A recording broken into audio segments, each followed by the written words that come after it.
guys, session 9 has 2 parts. Part 1 is every minute on the minute for 15 minutes. Minute 1 is 8 tempo dumbbell deadlifts. Minute 2 is 10 goblet wide single side squats on your right leg. Minute 3 is 10 goblet wide single side squats on your left leg. Like with every EMOM, guys, once you get your work done, you're gonna rest until the next minute starts. After that 3rd minute, you're going to start back at the top with the 8 tempo dumbbell deadlifts in minute 4, and you're just gonna continue following that pattern until 15 minutes are up. And for part 1, you're gonna log the weight that you use for the wide single side squats.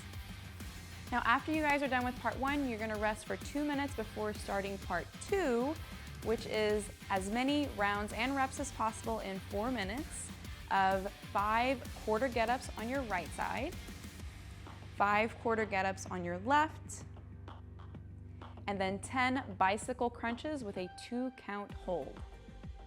For this one, you're gonna log the total number of completed rounds plus any additional reps that you accumulate in those 4 minutes, and your goal is to get between 2 and 4 rounds.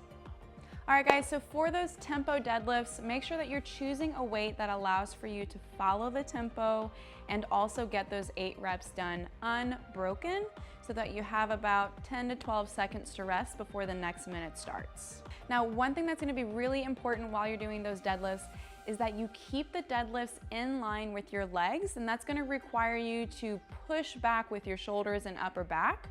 So those are gonna start burning. You might not be anticipating it, but that's something that you wanna take into consideration when you're choosing your weight.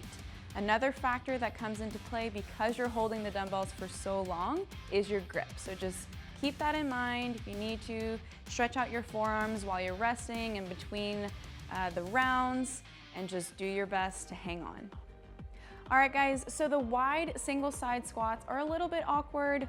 We recommend that in the warm-up you practice your stance and start doing a few without weight and just make sure that it feels good.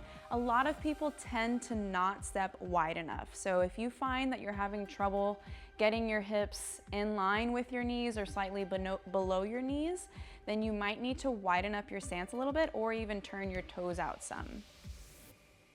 You want to choose a weight that'll allow for you to get those reps done in 40 seconds or less. So if you find that it's taking a lot longer than that, then it might be worth lowering the weight, or you can reduce the reps by 2 or 3.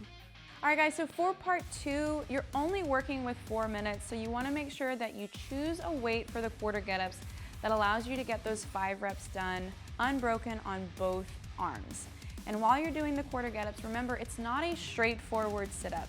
There's a lot of rotation involved. So think about whichever shoulder is supporting the weight, you want that shoulder to really aggressively rotate across your body, and you can use the planted foot to drive into to assist you in getting that rotation in.